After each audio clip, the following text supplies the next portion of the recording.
अब बात एक और विवाद की। राहुल गांधी और अखिलेश यादव समेत पूरा विपक्ष चुनाव आयोग पर वोट चोरी के आरोप लगा रहा है।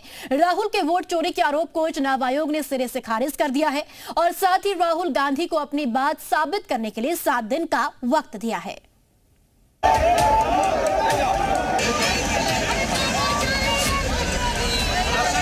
पूरे हिंदुस्तान में विधानसभा के चुनाव, लोकसभा के चुनाव चोरी किए जा रहे हैं। सरकार ने मिलकर के अधिकारियों के सहारे वोट की चोरी नहीं की, वोट की लूट की, डकैती की।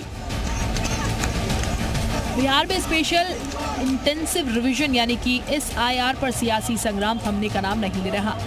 रायबरेली से कांग्रेस सांसद राहुल गांधी हो या समाजवादी पार्टी के मुखिया अखिलेश यादव, चुनाव आयोग पर वोट चोरी का आरोप लगाकर लगातार हमलावर हैं। आरोप लगा रहे हैं कि चुनाव आयोग केंद्र सरकार के इशारों पर वोटर लिस्ट से लोगों के नाम काटने में लगा है।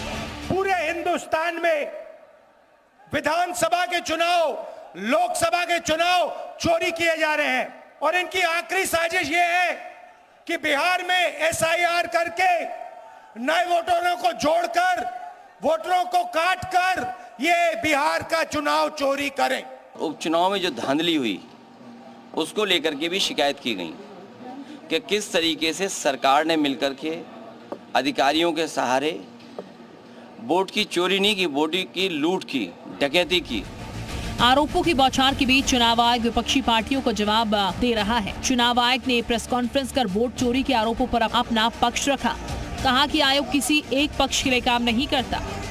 चुनाव आयोग के लिए न तो कोई विपक्ष है, न तो कोई पक्ष है, सब समकक्ष हैं, चाहे किसी भी राजनीतिक दल का कोई भी हो। चुनाव आयोग अपने संवैधानिक कर्तव्य से पीछे नहीं हटेगा। आरोपों के बीच महागठबंधन ने बिहार में वोटर अधिकार रैली की शुरुआत की, जहां से एक बार फिर वोट चोरी का आरोप लगाया गया।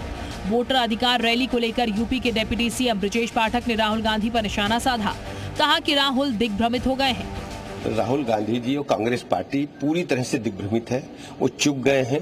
उनका संवैधानिक संस्थानों पर कोई भरोसा नहीं है।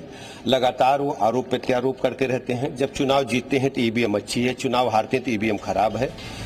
चुनाव आयोग के बहाने आरोप प्रत्यारोप का दौर जारी है, जो आने वाले चुनाव तक और तेज होगा। ये रिपोर्ट जी मीडिया।